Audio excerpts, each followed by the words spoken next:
Hey guys, I'm Becky and welcome to another video.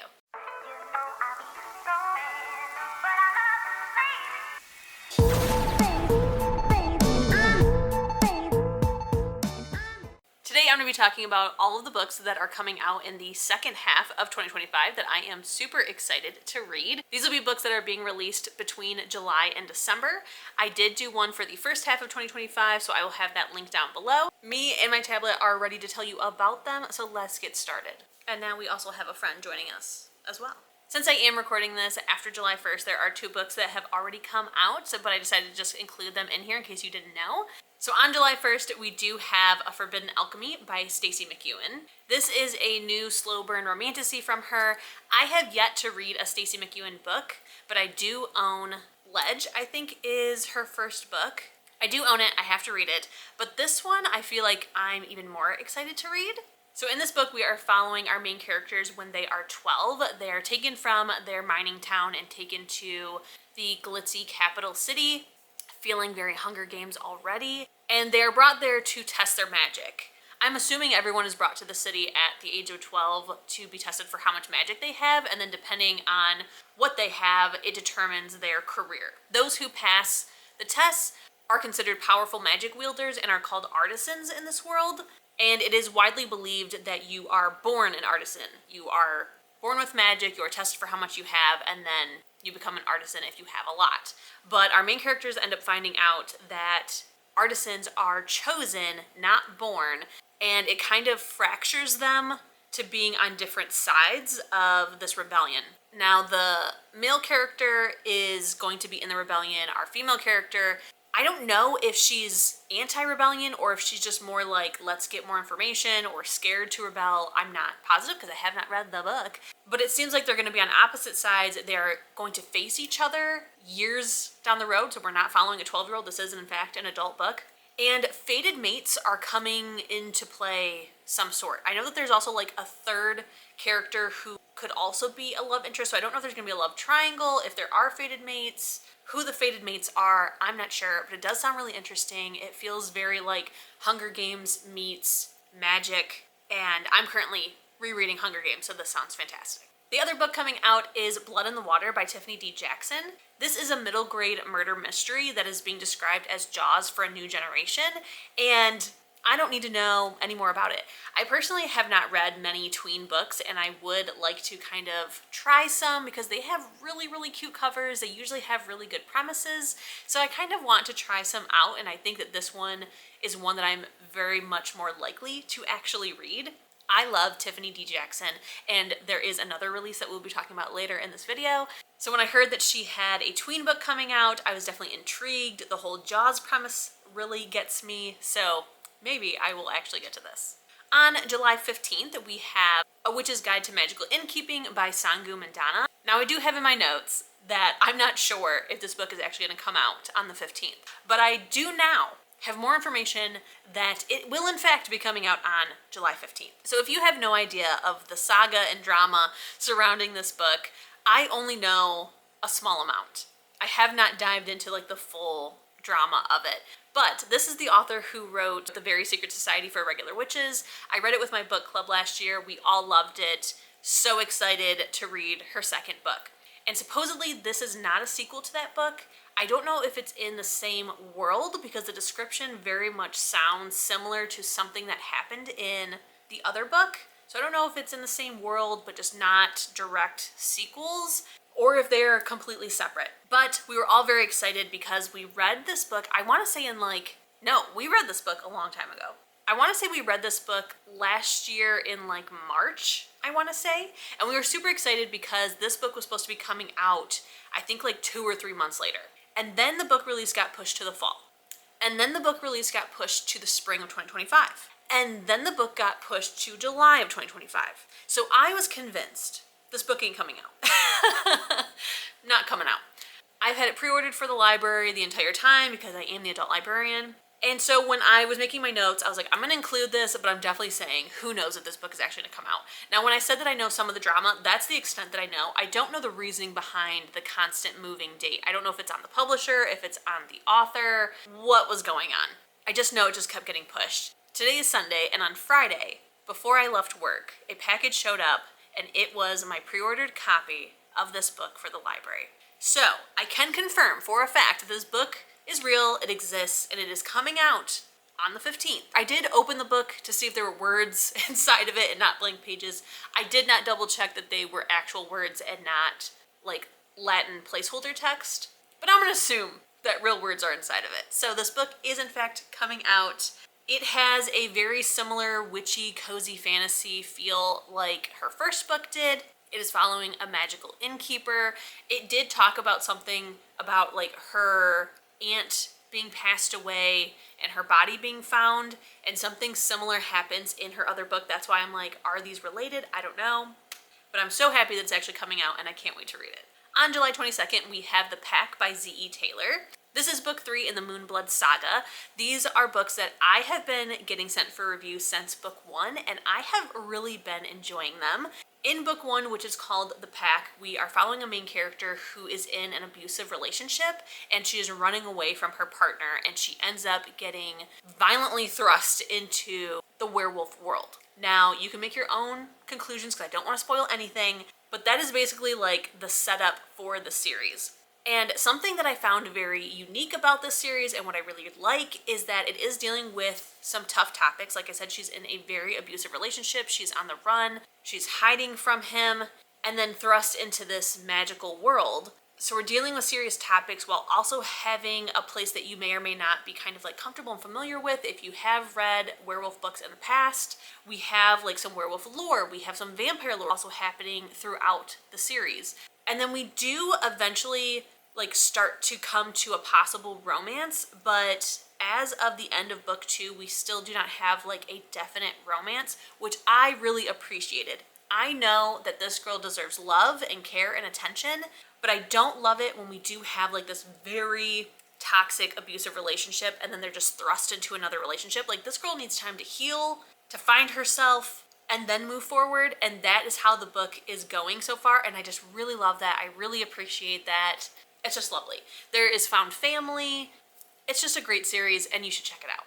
On July 29th, we have Soul of Shadows by Emma Noyes.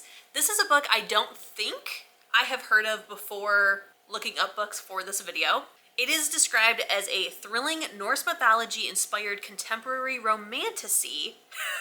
That's a mouthful. And is supposed to excite the fans of Vampire Diaries and Atlas 6. Now, I'm very familiar with Vampire Diaries. Atlas 6 I have not read, but that combination really, really intrigues me, which is why I put this book on the list and am going to be looking into it myself. So in this book, we have a teenager who is starting her junior year of high school. She's also dealing with the fact that her twin sister passed away a few years ago, and a girl that she goes to high school with ends up going missing. All that is found of her are a pair of shoes and some weird carvings in a tree.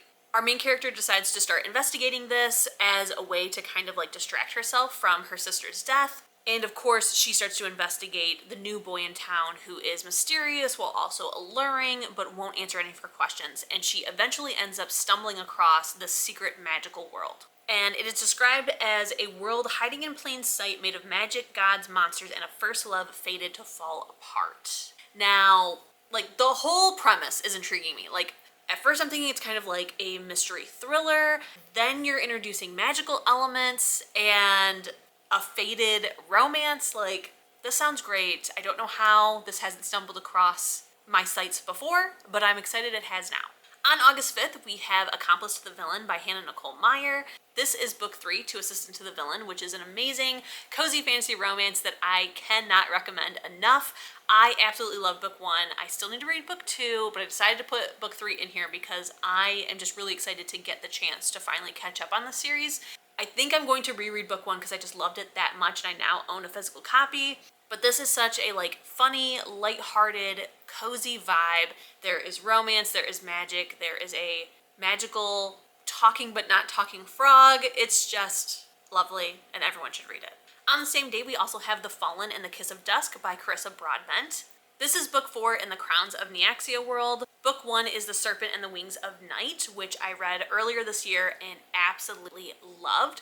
So the Neaxia world is actually a bunch of duologies that take place in the same world. So you have book 1 and book 2 of The Serpent and the Wings of Night. Then you have book 3 and 4, which is a duology. And then I think it's going to be part of a 6-part series, if I'm not mistaken. So there is 2 more coming after this book 4. I have not read books 2 and 3. Again, another series that I am very excited to finally catch up on. But if you were like me and you have been sleeping on book 1, you really need to change this about yourself. I was somebody who kept hearing how amazing it is, how it's for fans of ACOTAR, how it's just fantastic. And every time I'd read the description, I would go, oh, I don't know. Because it was about vampires and like evil vampires. And I feel like, I already did that phase back when Twilight came out and everything. I'm just kind of over it. Is this just going to be another book that I've kind of already read? And so I slept on it. And when I finally decided to go ahead and just try it, because everyone says it's great, they really were right. And it is actually fantastic. Like, it is the best of ACOTAR, but vampires instead of fae, while still being very fae-like. It's just really, really good. And I'm so excited to keep going. On August 12th, we have Warrior Princess Assassin by Brigid Kemmerer. This is her steamy adult fantasy debut, which on this list, I should have prefaced by saying we have a lot of adult debuts and a lot of sequels. Now, I think I still have one more book left in her debut YA fantasy trilogy, but I really, really liked it. I'm very, very excited for a steamy adult romantasy from her, so I can't wait to check it out. But apparently we are following 3 characters who are going to collide in surprising ways, is what it is described as. We have 2 royals who are pushed into this political engagement, and then we have the assassin who is tasked with hunting them down. Say less, On August 19th, we have The Dragon Wakes with Thunder by KX Song. This is book 2 to The Night Ends with Fire, which is a Mulan retelling. Now, Mulan for me is probably in my top 3 Disney princesses. I have always loved the original Disney movie and like literally everything about it. I was super excited for the live action remake that they did. Unfortunately, it fell so flat for me. Number 1, they took out all the music. What's up with that? Like, you already lost me when you announced that, but I still checked it out anyways. And then to find out like just the atrocious things that they did during filmmaking and casting and the changes they made to the story. It was horrible. In my opinion, it was horrible. So when I heard of this book retelling, I was like, you know what? Let me check it out. I'm very disappointed in the movie. Let me read this book. And I feel like this book is exactly what I needed to lift my spirits and to be okay again. This book is very much a Mulan retelling, and you can definitely see the story of Mulan very visibly throughout it, while also staying extremely original and fun and new and inventive, and I just love it. I recommend this book a lot as well. So I am very excited to read book 2. I do have a advanced reader copy from NetGalley, so I will definitely be reading this soon. On September 2nd, we have By the Horns by Ruby Dixon. This is book 2 in the Royal Artifactual Guild. Book 1 was Bull Moon Rising. Now I will say, this series is literally about an artifactual guild, and there is not a ton of artifacts being found and a lot of sites being desecrated.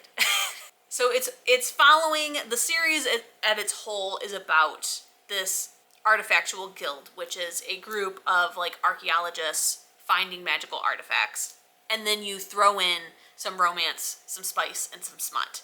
Now book 1, the artifacts, they weren't really there. And even my friend who is an archaeologist, she was so excited to read it because she's like, best of both worlds, a smutty romance mixed with my career. And she was like, what was that? Like, the smut is smutting, but the artifacts are not. So it is a fun time. I am going to read book 2, and if it's just like not really there, then this might be the end for me for this series. But I definitely feel like when I read book 1 to a series, if there is something keeping me going, but it really just didn't hit the 5-star mark, I will check out book 2, and that kind of determines whether I continue on or put the brakes on. So I'm gonna go check out book 2. Book 2 is following a side character that we meet in book 1. So I feel like there is some hope. And also now I kind of know what to expect going in, so maybe it'll be better. On the same day, we also have Sisters in the Wind by Angeline Boulley. Now I'm gonna brag, I won a Goodreads giveaway for this book. I know. Who wins Goodreads giveaways? I don't know. No one. I do have a friend in book club who wins them all of the time, But to be fair, she is winning, like, not the super popular, like, 100,000 people have entered ones. She's winning, like, kids' books and, like, indie books and things like that. But she wins all the time. I'm a little bit more choosier with the giveaways I enter. And I think I have won, like, one, maybe two in my entire life. But I did enter Sisters in the Wind. And I did, in fact, win. And I am so excited to read this book. Now, part of me is like, is the giveaway rigged? Because these are books that take place in Michigan. I am from Michigan. Or is it just a wonderful coincidence? Because I'm like, I feel like the only way I won, because there was definitely like 14,000 plus people who entered. I feel like the only way that I won is because they were like, give it to the Michigan girl, she deserves it. But maybe it was still luck. I'm happy to have it either way. Now, if you don't know Angeline Boulley, she is the one who has written A Firekeeper's Daughter. She also has a second book that's title is just flying right out of my head right now. But her books all follow Indigenous women from tribes in Michigan. They have thrilling, serious topic aspects to them, and they are just so good, so informative, and so empathy building. They're wonderful. So of course I was already very, very excited for this third book of hers. Now, these books are not technically in a series, but they do all take place within the same tribe, and they are characters that you may or may not know, but they are not like direct sequels. They can all be read as standalones. In this book, we have a teen who is in the foster care system, and she's on the run due to, I believe it is probably abuse within the foster care system, and she's also running from something as well. She ends up getting taken in by people who convince her that they are trying to keep her safe and that they know some things about her that she doesn't know. One of them being that she is from the Ojibwe tribe and that she has siblings, aunts, uncles, cousins, grandparents who would love to know her and help take care of her.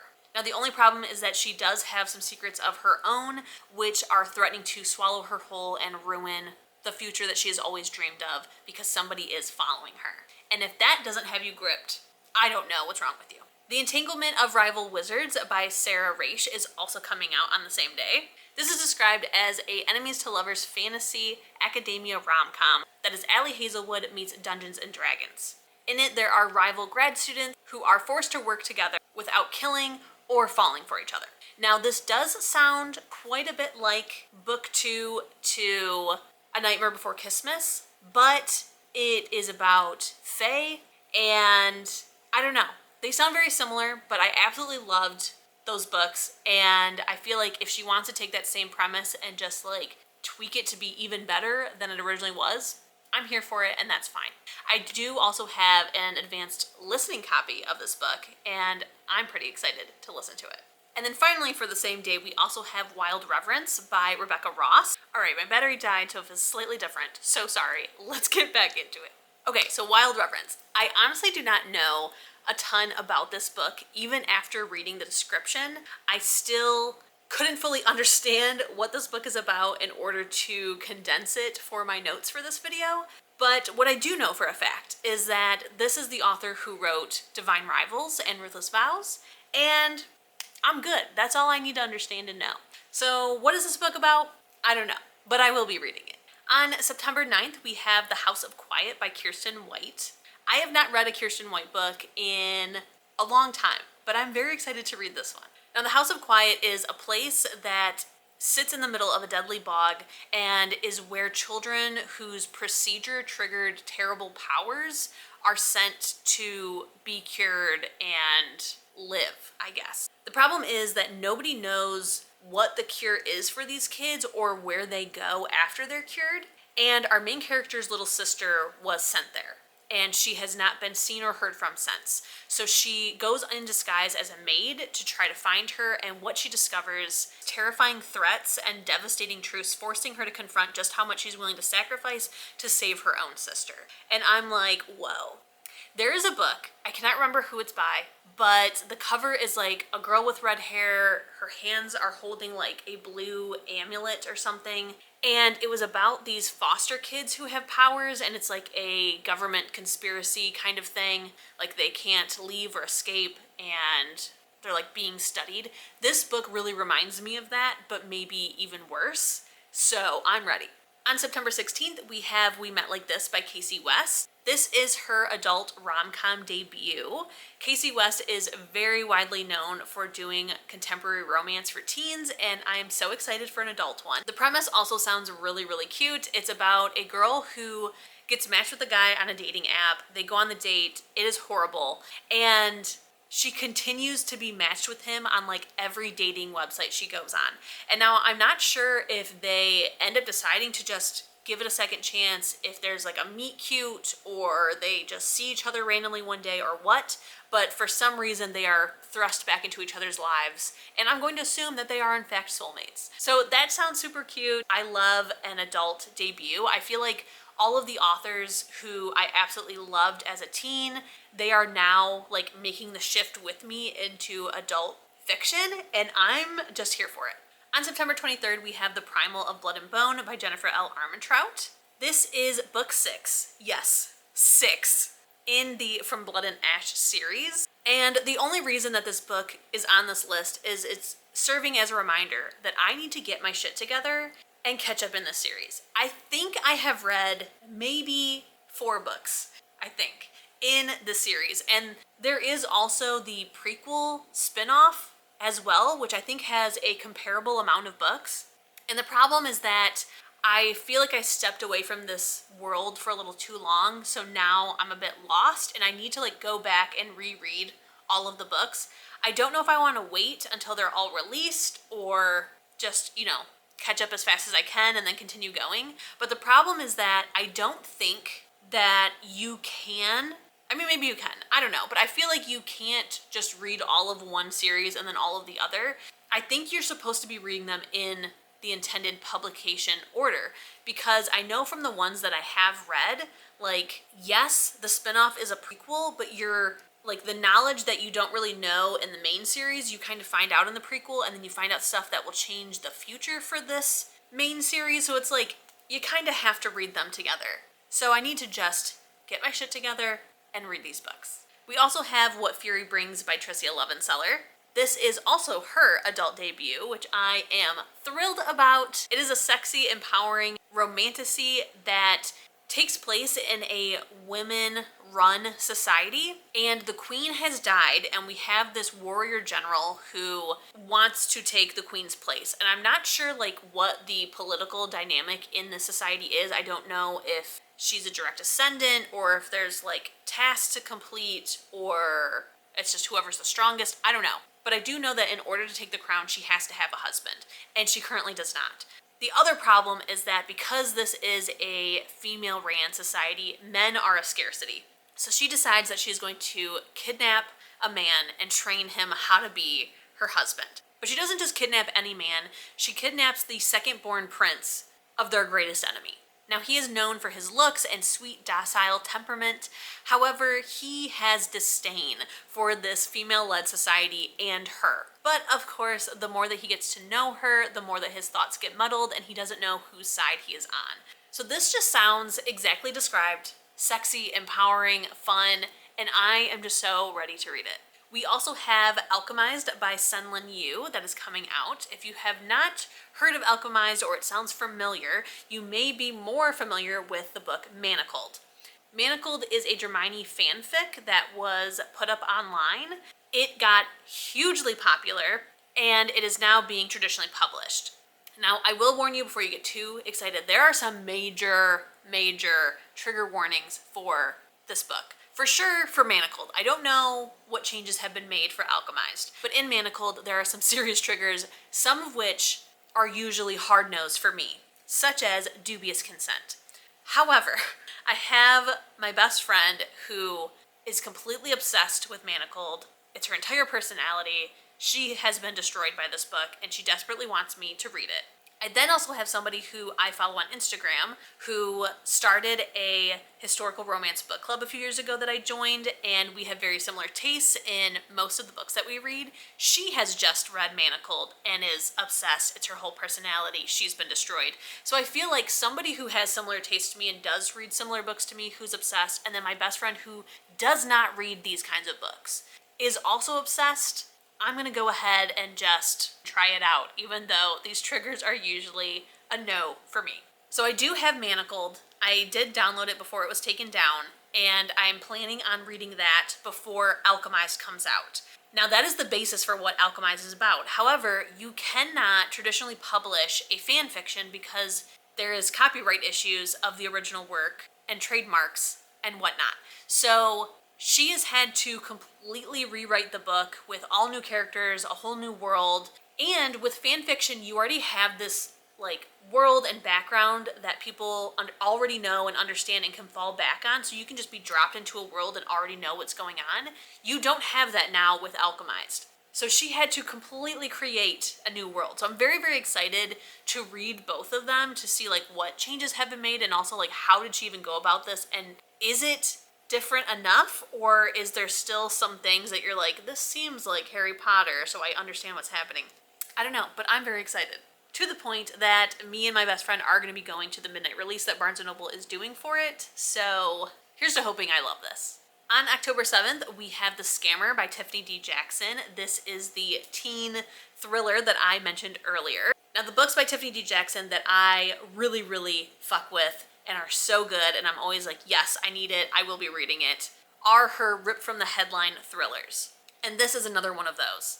In this book, we are following a freshman college girl whose roommate's convict brother moves in with them, which is already not allowed and a red flag, but he then controls every aspect of their life. And I am just very excited to jump into another Tiffany D. Jackson. Her writing is spectacular.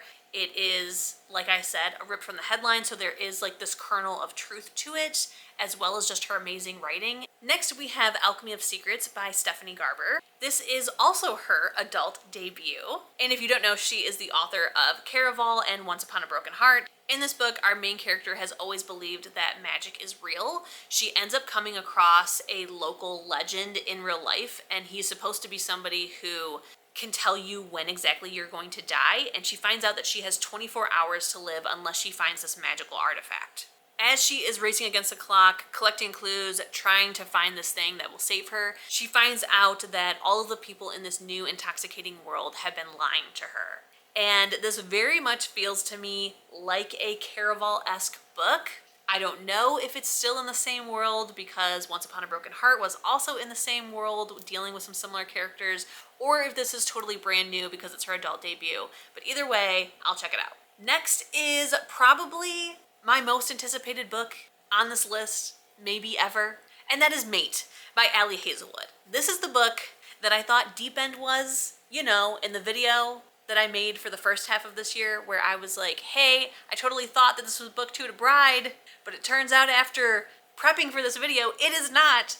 This, in fact, is book 2 to Bride. So if you have not read Bride, please check it out. It's amazing. But we are now finally getting book 2, which is following a side character that we met in book 1. I think that you have to read Bride in order to read Mate, because in Bride, we are very much dealing with like some political intrigue and things like that, and I feel like book 2 would also continue to kind of deal with that. And it has not been said that these are like standalones set in the same world. Like, it does seem to me like it's going to be a sequential series, so check out Bride. It's amazing regardless. Next we have Lore Olympus Volume 9 by Rachel Smith, not sure. I have talked about this series ad nauseum, I feel. It is a Hades Persephone graphic novel retelling. It originally started on Webtoon, and I believe it still is on Webtoon and is still being released on Webtoon. But these are the physical bindings of volumes of the Webtoon, and it's just fantastic. They deal with serious topics. The graphics are stunning, and I just love them. I currently own all of them except for the last release, Volume 8, and then of course Volume 9 because it's not out yet. However, I did just borrow Volume 8 from the library, so I will be reading it this weekend. And then I do plan on purchasing a copy and then purchasing book 9. On October 14th, we have Boomtown by Nick Stone. This is her adult debut as well. This book is about a stripper who goes missing from Atlanta, and while searching for her, her friends uncover a web of secrets and power dynamics in the city's most notorious black strip club. Now, I don't know if this book, similar to Nick's bestie, Tiffany D. Jackson, is a ripped from the headlines kind of book. I don't know if it is like heavily based in fact but still a fiction, or if it's just loosely based on facts, because I'm sure that there is some corrupt strip club somewhere. But either way, I also really, really love Nick Stone's writing. She's always been a favorite of mine, so I'm very, very excited to see what she does in the adult realm of books. On November 1st, we have Holiday Rider by Maggie Cole. This is book 3 in the Cartwright family. Book 1 was Holiday Hoax. In Holiday Hoax, we have a man who convinces one of his new employees to be fake married to him so that he can convince his Southern family to stop setting him up on dates. And of course, they end up falling in love. Book 2 then follows his brother, and book 3, which is Holiday Rider, is following his little sister. And I'm pretty positive that she's going to fall for a bull rider, which she is well aware that she should not. All of these books are relatively short, they are pretty fun, they are all following this family, as I have made apparent. And I originally read book 1 last year in December for like a holiday read, and then found out that book 2 was just released. I'm pretty excited for book 3 because I do love his sister and have found her to be someone I wanted to know more about in the other 2 books. On November 11th, we have My Roommate from Hell by Cale Dietrich. This book is following a college freshman who is not in college for fun. He plans on studying hard and setting up his future for success. And unfortunately, something that is not in the plan is that his roommate is literally the prince from hell. Now, I don't know if this book is going to be like a funny fantasy romance or if it's going to be more serious, more of a horror. I'm really not sure, but the premise just sounds very, very interesting. I'm pretty positive I have read another book of Cale Dietrich's. I think it was more of a thriller, and I thought it was pretty good. So I'm excited to try this one too. And then finally, we have our last 3 books that are all being released on November 18th. The first one is Haven't Killed in Years by Amy K. Green. In this book, we are following the daughter of a serial killer, and she is now the target of a new serial killer. Now, the only thing is that she has some secrets of her own that she has kept buried, and it seems like either she, in fact, helped her father, or was forced to help her father, or she is just also a serial killer, but it seems like the victim is also a monster and is just a little too excited to be in the sights of another predator. So say less.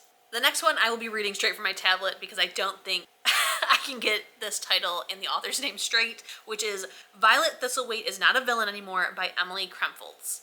This book feels very reminiscent of Assistant to the Villain, but imagine if the assistant to the villain was also evil and not super bubbly and positive like in Assistant to the Villain. Because I'm pretty sure what happens is that Violet Thistlethwaite, our main character, she is actually a villain. She's like a well-known, powerful plant witch. And I think that her like main bad guy has passed away. This is an opportunity for her to kind of figure out what she's going to do next in her life, and she decides that she's just going to go find a small magical town and kind of just like live out the rest of her life in peace. What she doesn't expect is to find a new romance and to be tasked with saving the town from this evil force that is coming. So it seems like it's going to be like a funny, cozy fantasy, probably very like Grumpy Sunshine, where the female is the grump, and it just sounds like a good time. I have still not decided if I'm going to request a copy from NetGalley just yet, because when it comes to cozy fantasy, it's a 50-50 on either I will love it or it'll just be okay. And I hate requesting books and then being negative, so I try to request books that like I know for a fact I'm gonna read, I feel like I'm going to absolutely love. And so for that fact, I haven't done it just yet. So I might hold off and just wait till it releases and get it from the library, but it does sound really good. This is also another one that I may wait and see if the libraries in my consortium get enough copies and I can pick it for book club. So we will see what the future holds. And then last but certainly not least is my other extremely anticipated book of 2025, which is Brimstone by Callie Hart. This is book 2 to Quicksilver, and if you have not read it, please stop what you're doing and read Quicksilver. I know, it's like 700 pages. It's huge, but it's so good. This book is heavily marketed towards ACOTAR fans, and as somebody who has read it and absolutely loved it and devoured it, yes, this is not a book that's like just so happens to have fae or fantasy and a romance and, you know, is like, sure, you should read this. This book actually has like the same vibes, the same feelings, the same obsession that I felt when I read ACOTAR for the first time. So if you are also fully obsessed with Sarah J Maas, you should read Quicksilver, because I really think it will scratch that itch. It really has some very similar tropes and kind of some of the same like plot points happening in it, but at the same time feeling very unique in its own thing while just fulfilling that need that you have. So check it out, check it out, check it out. All right, guys, those are all of the books that are releasing in 2025 that I am aware of at the moment that I'm very, very excited to check out. Again, most of these are like adult debuts and sequels, so I feel like the chances of me reading them are pretty freaking high. Are they gonna happen like on release date? I don't know. Some of them will, but eventually they will be read. If you guys have heard of any other books that you're like, how did she miss this, or she would love this, please leave them down in the comments. But otherwise, I hope that you also check some of these books out. Don't forget to keep reading, stay safe, and I'll see you in my next one. Bye! People say